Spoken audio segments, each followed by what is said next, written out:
muito gosto em rever alguns amigos e pessoas que não vi há algum tempo, alguns alunos também, e por outro lado é também bom estar na presença da liderança do movimento para a democracia, que seguramente tem imensas responsabilidades no que se tem passado em Cabo Verde e no que se passará no futuro.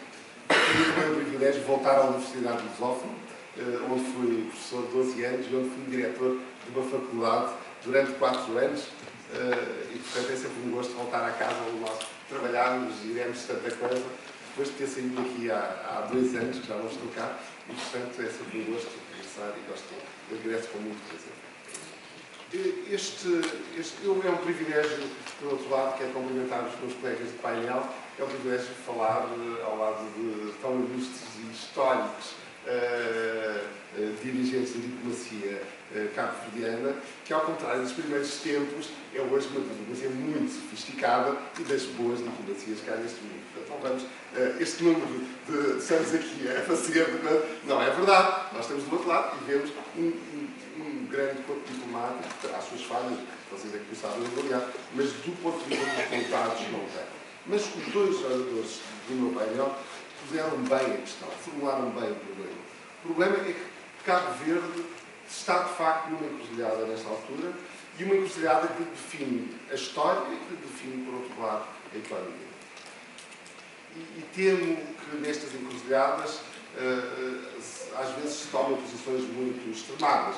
Estou em crer que as posições mais extremadas são posições académicas e que as posições corretas e dos políticos são, normalmente, posições mais moderadas de equilíbrio. Eu acho que concluirei isso no fim desta minha coleção, que Cabo Verde será sempre mais importante para a África quanto mais europeu for. E, de facto, Cabo Verde, do ponto de vista europeu e das ajudas que existem, funciona como uma autêntica região periférica. E por muito mal que a Europa se esteja, a Europa vai sempre dar mais do que a África no seu melhor nos próximos 40 anos. Portanto, não acho que não há grandes... Nós temos algumas dúvidas, mas sabemos bem onde é que estamos, o que é que somos, de onde é que vivemos. É um bocadinho isto visto de fora, do ponto de vista académico, sem interesse. Mas há que ter noção que ser uma região periférica da Europa é ser uma região que vai haver fundos para lá e vai haver sempre cooperação. Um dos estudos que nós fizemos sobre a globalização provou que os círculos de comércio não se refazem. Dificilmente nós conseguimos. E mesmo a diplomacia económica veio agora provar, por exemplo, no caso português, nós não aumentámos exportações para mercados novos. Mas vivemos, aumentámos exportações para os mercados antigos. E os mercados antigos quais são? Mercados à nossa volta, mercados regionais, ou os mercados de tradição cultural. Por exemplo, estamos todos... A globalização com a China. A China, por exemplo, aos Estados Unidos, representa qualquer coisa como menos de 3% das exportações do comércio americano, enquanto que o Canadá representa 40%. A China para Portugal representa 0,7% do comércio internacional português. A Espanha representa 52%. Portanto, está tudo explicado. A globalização é um bom discurso ideológico, serve a algumas coisas, mas não serve para o comércio externo e muito menos para uma diplomacia séria. Ora bem, é neste contexto que eu acho que nós temos, e agora o meu vício académico, temos que definir alguns conceitos. Porque temos primeiro que saber quem é que define esses interesses nacionais, quem é que define essas opções. E aí há muita confusão. O Estado moderno, e o Cabo Verde só teve Estado moderno, não tem anterior, não há, só há Estado moderno porque o Cabo Verde começa com o Estado colonial e, portanto, começa já depois do século XV, XVI. Em Portugal, aliás, no meu entender, o Estado moderno até começa no século XIV, com a Revolução de 1383-85. Mas, na Europa, nós consideramos que o Estado moderno começa, alguns no século XVI, com Westfália, e, no fundo, é basicamente o reconhecimento de que há um poder que é soberano num determinado território e sobre um determinado povo. Reparem como esta noção de direito internacional, que é o primeiro grande tratado internacional que se faz, esta noção hoje está comprometida pela maneira como nós vemos. Ora, esta ideia de Estado surge exatamente com os primeiros teóricos da política, da ciência política. É o Maquiavel, o primeiro homem a definir o Estado, exatamente, e definindo curiosamente o Estado como o quê? Como a função do Estado, a principal função do Estado, como a de manter o próprio príncipe no poder. Isto é, a primeira coisa que um governo deve fazer é manter-se no poder. Bom, então já estamos a ver que o governo, que é o órgão central do Estado, tem como primeiro princípio a sua própria manutenção do poder.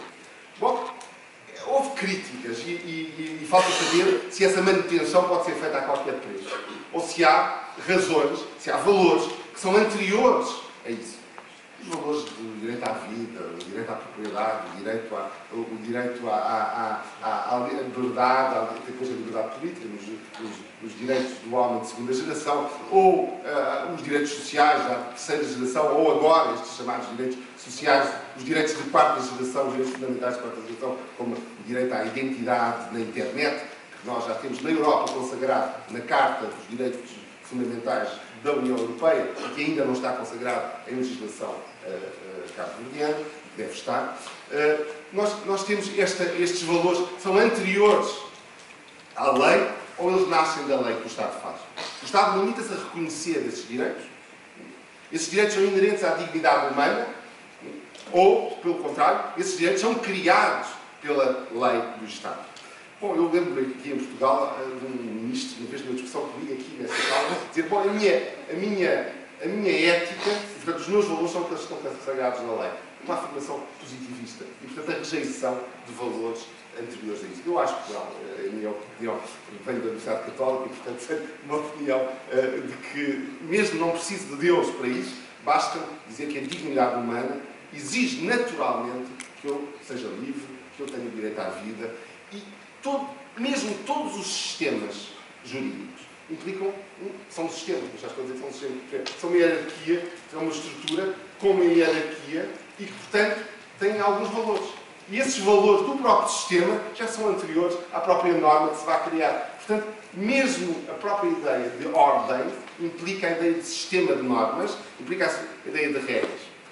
Esta discussão entre a ordem e a desordem, entre o homem selvagem e o homem do Estado, é uma questão filosófica grave, que marca todo o século XVI, XVII e XVIII no debate da ciência política. O Rousseau defendendo o bom sauvage, todos os homens nascem bons, a sociedade é que os vai corromper, é que os torna maus, mas depois temos o Locke e o Hobbes a dizerem exatamente o contrário. Não, os homens são maus, são selvagens, ou mesmo que não sejam todos, alguns serão, e é preciso alguém para pôr ordem neles e para os prender e para lhes dar ordem.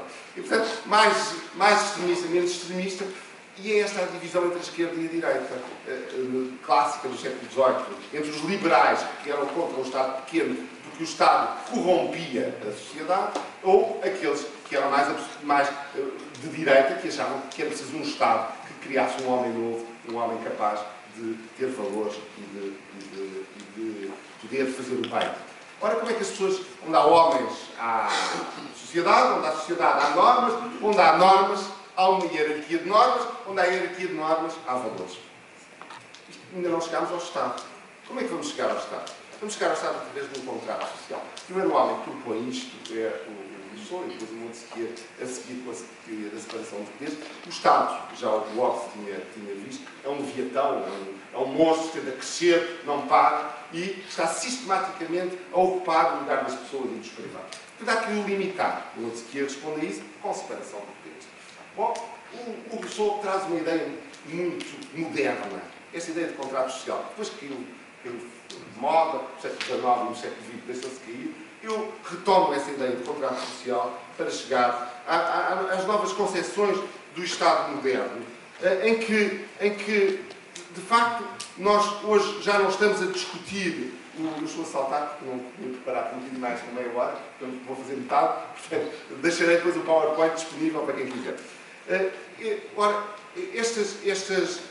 vamos chegar a um Estado moderno em que é consagrado em Westfália, mas em que os interesses é que estão em causa. Quais são os homens? Como é que nós formamos agora esses interesses? Essa é a grande questão que nós vamos colocar a partir daqui.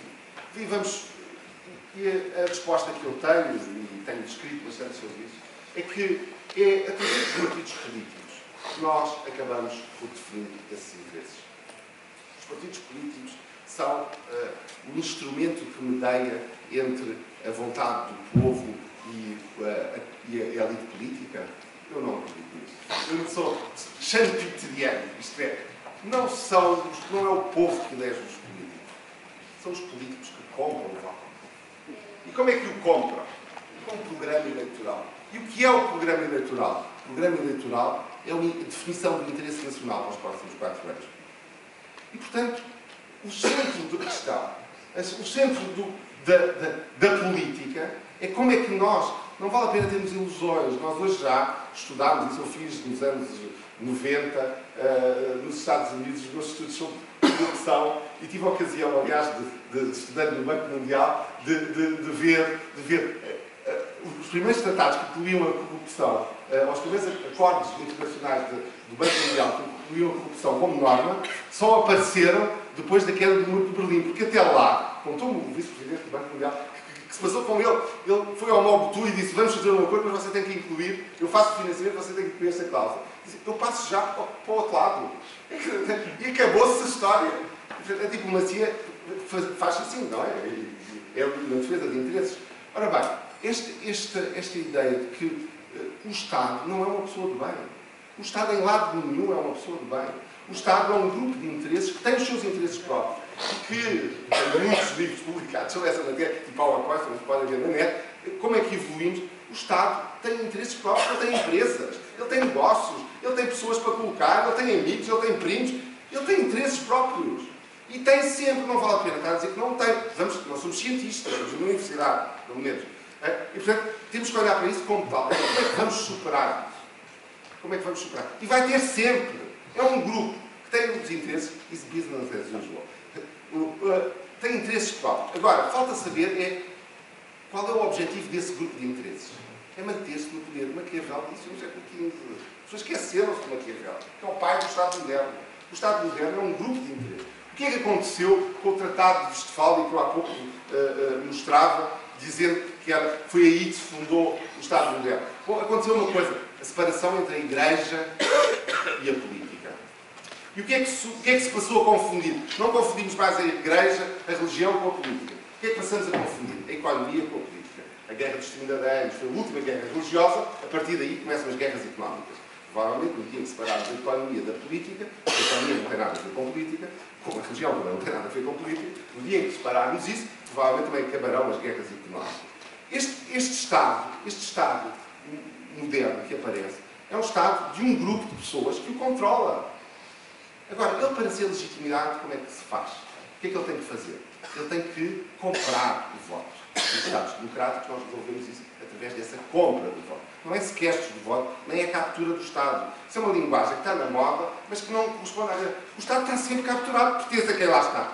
E qual é o objetivo de quem lá está? Continuar a lá estar. E como é que eu vou continuar a lá estar? Dando às pessoas o mínimo que elas precisam para me dar o voto. Isto é, eu compro. O Schumpeter dizia, quando estava a falar com os homens do petróleo: ouça, eu estudo votos, é a mesma coisa do que estudar litros de petróleo, é a mesma coisa. É uma questão de quanto é que eu tenho que pagar para eu ficar primeiro-ministro. E o interesse nacional é definido assim. E o interesse nacional é definido de 4 em 4 anos. É verdade que há coisas que são permanentes. Parecem permanentes. Agora com rigor. Mas parecem permanentes. E são. Graças a Deus. Porque são coisas que são estáveis.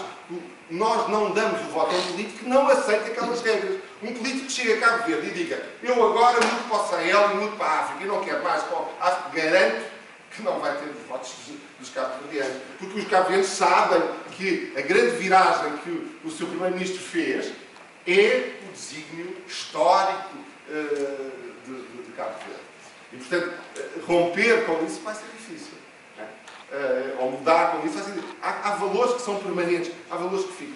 E por isso é muito importante nós olharmos para os diversos sistemas políticos e vermos como é que eles se articulam. Eu não tenho tempo a estar agora a explicar as doutrinas do Maurice do VG e do Sartori, mas vou saltar e vou logo para os tipos de sistemas partidários que hoje são dominantes, que o do VG divide entre sistemas partidários partidaristas ou multipartidaristas. O Sartori olha para o número de partidos e olha para o grau de polarização ideológica dos partidos. Isto é, os partidos, ao venderem, ao comprarem, ou são mais ideológicos, que é uma maneira de empacotar a ideologia, é uma maneira de fazer propaganda ao conjunto de ideias com as quais eu quero comprar o voto do eleitor.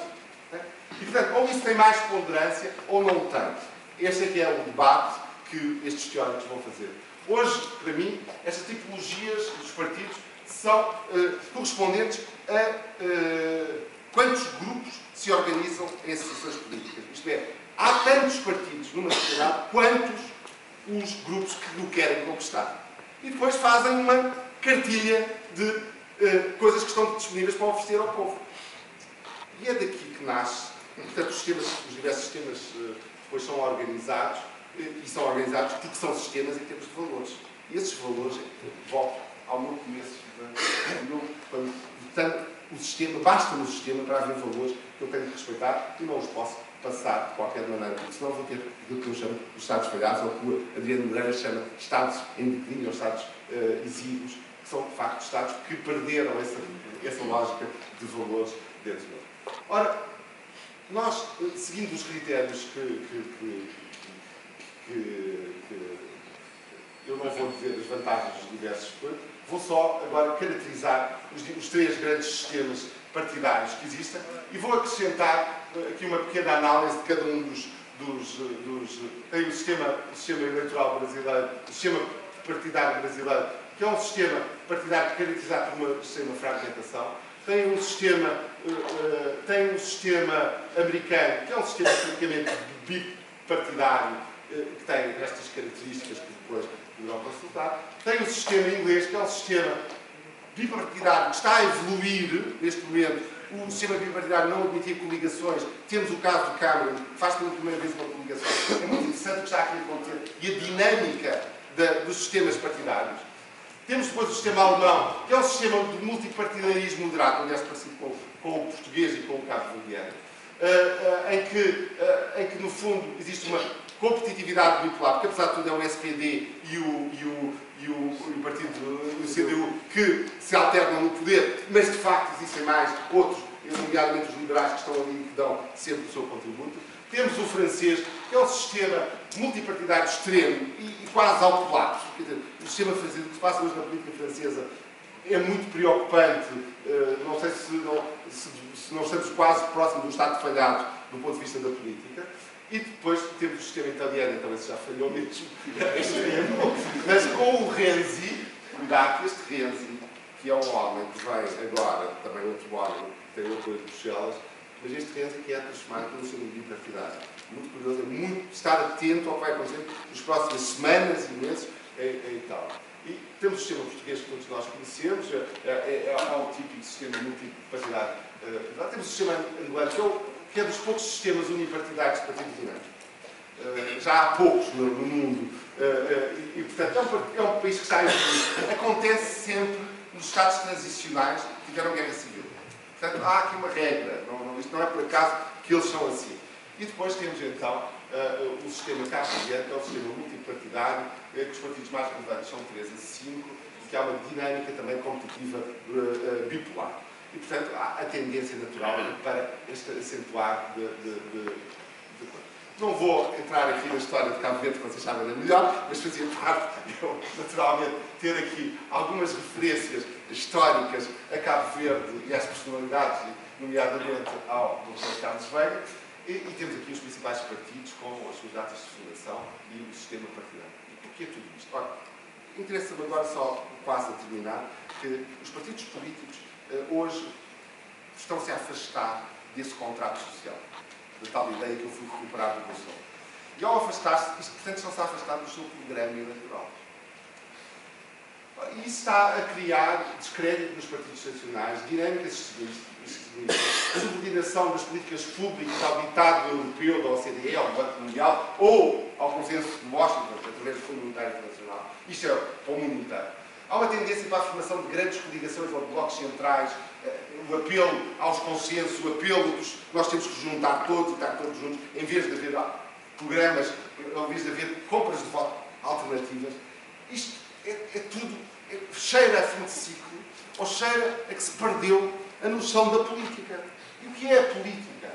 A política é aquela do Maquiavel, é manter o príncipe no poder. O que é que eu tenho que dar ao povo para lhe comprar o voto? São easy like that. E daí é que nasce aquilo que eu chamo a legitimidade eleitoral. Eu ganho nas eleições porque o povo comprou o meu programa eleitoral. E depois, se eu não aplicar esse programa eleitoral, significa que eu não tenho legitimidade governativa. E a minha opinião é que deve haver consequências disso. E o direito constitucional tem que evoluir para aí.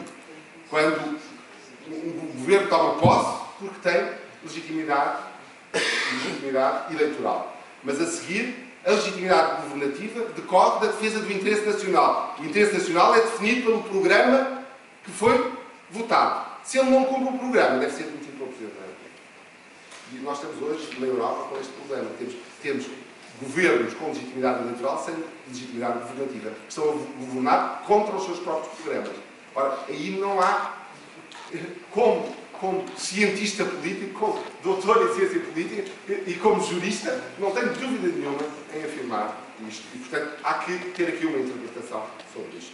Por outro lado, temos portanto, esta questão da legitimidade governativa, que é a legitimidade que se tem depois no governo, que é o cumprimento do programa que o povo comprou, ou com o qual nós comprámos o voto ao povo. Estou mesmo a terminar.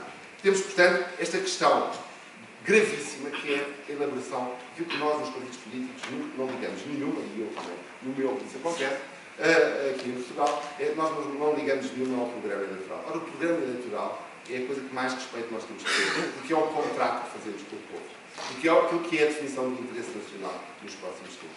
E depois entramos, então, no contexto da internacional.